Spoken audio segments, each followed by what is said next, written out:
Bonjour tout le monde, je me présente, c'est Dr Gadda, spécialiste en anesthésie et réanimation pédiatrique CHU de Batna. On va entamer aujourd'hui un cours très intéressant intitulé Physiopathologie de la malnutrition. C'est un cours de physiopathologie destiné aux étudiants de 3e année médecine.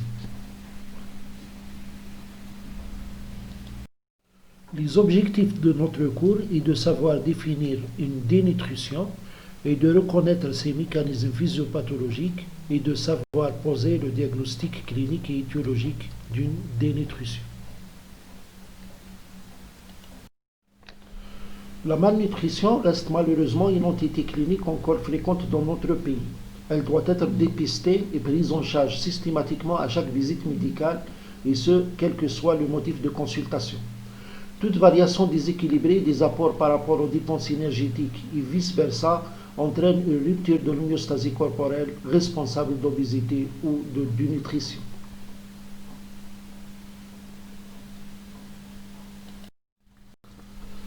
L'homéostasie corporelle est réglée par l'équilibre entre les apports alimentaires et les dépenses énergétiques. L'augmentation des apports alimentaires et la diminution des dépenses énergétiques entraînent une obésité. Par contre, la diminution des apports alimentaires et ou l'augmentation des dépenses énergétiques entraînant une dénutrition. À l'état physiologique, le maintien d'un état nutritionnel satisfaisant répond à une équation très simple. Apport est égal aux pertes. Apport alimentaire moins perte protéino-énergétique est égal à 0. Donc chez l'adulte en bonne santé, le bilan protéino-énergétique est nul. Notons que chez l'enfant, le bilan protéino-énergétique quotidien est positif, ce qui permet la croissance, alors que chez la personne âgée, plus de 75 ans, même en bonne santé, le bilan est négatif, entraînant une érosion progressive de la masse maigre.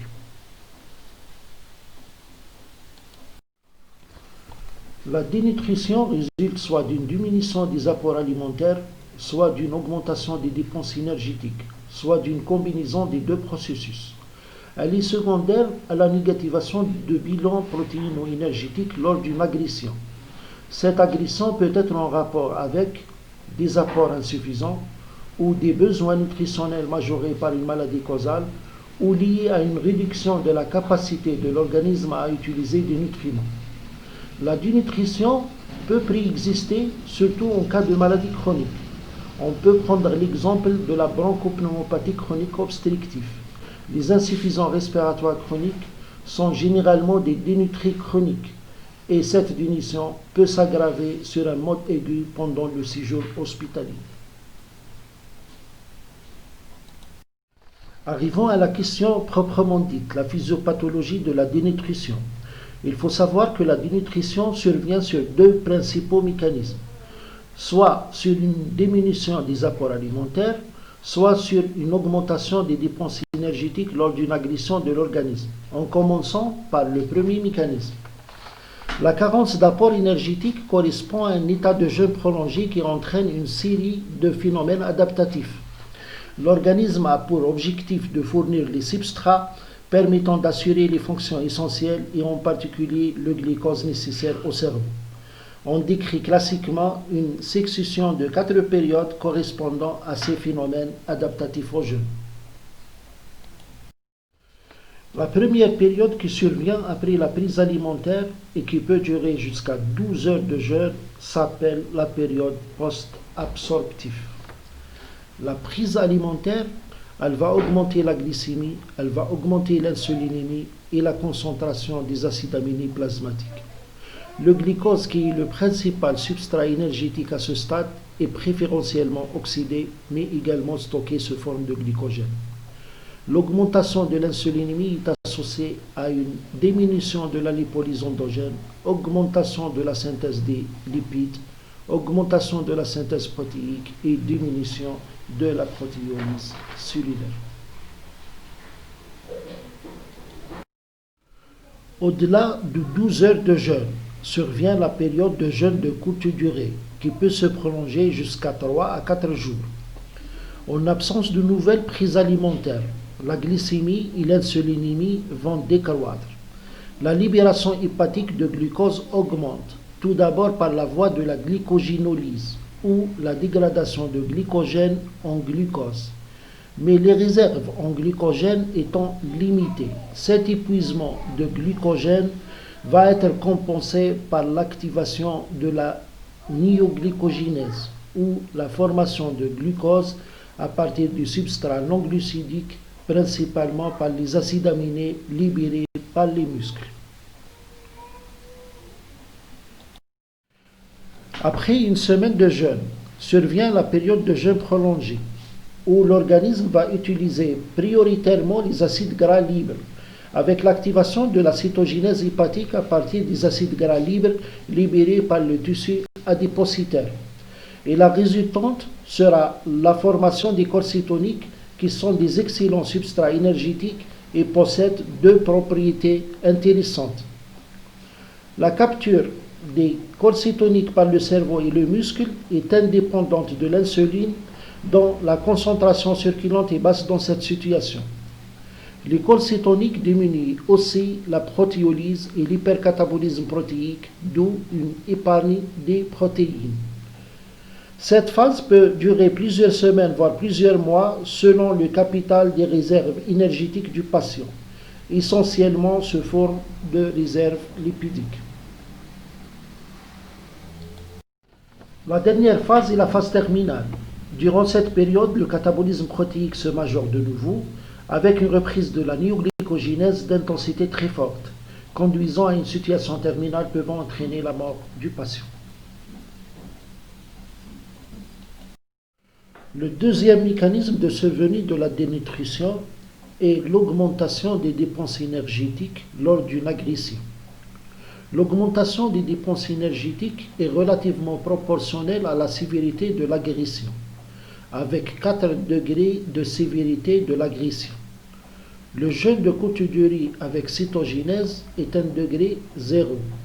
L'intervention chirurgicale élective est un degré 1 de sévérité. Le polytraumatisé est un degré 2. Et le troisième degré de sévérité lorsqu'il s'agit d'une agression très intense, comme la brûlure étendue ou le traumatisme crânien grave. Selon les recommandations de la Haute Autorité de Santé HAS 2019, et pour poser le diagnostic de la dénutrition et évaluer sa sévérité, on doit rechercher plusieurs critères, à savoir des critères phénotypiques, des critères étiologiques et des critères biologiques. La présence d'au moins d'un critère phénotypique et un critère étiologique peut poser le diagnostic de la dénutrition. Pour les critères phénotypiques, un seul critère suffit parmi les 3 critères. Le premier critère est la perte du poids, supérieur ou égal à 5% en 1 mois, ou supérieur ou égal à 10% en 6 mois, ou une perte de poids supérieure ou égale à 10% par rapport au poids idéal avant le début de la maladie. Le deuxième critère phénotypique est l'indice de la masse corporelle, inférieur à 18,5. L'indice de la masse corporelle est défini par le rapport poids sur la taille au carré. Le troisième critère phénotypique est la réduction quantifiée de la masse et ou de la fonction musculaire. Bien sûr, pour évaluer la masse corporelle, ça nécessite des techniques spécialisées, à savoir l'impédensmétrie, l'adipomètre ou pince à plaies cutanées, avec l'utilisation de mètres ruban corporels. Pour les critères étiologiques, un seul critère suffit parmi les 3 critères, bien sûr en association avec un critère phénotypique, pour poser le diagnostic de la dénutrition. Le premier critère étiologique est la réduction de la prise alimentaire supérieure ou égale à 50% pendant plus d'une semaine, ou toute réduction des apports alimentaires pendant plus de 2 semaines par rapport à la consommation alimentaire habituelle quantifiée ou par rapport aux besoins protéino-énergétiques estimés. Le deuxième critère étiologique est l'absorption réduite, soit une maldigestion ou bien une malabsorption intestinale. Le troisième critère étiologique est une situation d'agression qui peut aboutir à un hypercatabolisme protéique, à savoir une pathologie aiguë ou chronique évolutive ou bien une pathologie maligne évolutive. Lorsque le diagnostic de la dénutrition est établi, il faut déterminer sa sévérité. Une dénutrition est soit modérée, soit sévère. Les critères de sévérité de la dénutrition reposent sur l'association de 3 éléments. Le premier élément est l'indice de la masse corporelle inférieur ou égal à 17. Le deuxième élément, c'est une perte de poids supérieure ou égale à 10% en un mois ou supérieure ou égale à 15% en 6 mois. Le troisième élément est une hypoalbuminémie inférieure ou égale à 30 grammes par litre. Il est important de savoir que le dosage du taux de l'albumine est un élément d'orientation pronostique et il ne fait pas partie des critères diagnostiques. Si on veut conclure, on peut dire que la dénutrition résulte d'un déséquilibre entre les apports et les besoins protéino-énergétiques, entraînant des pertes tissulaires ayant des conséquences fonctionnelles délétères.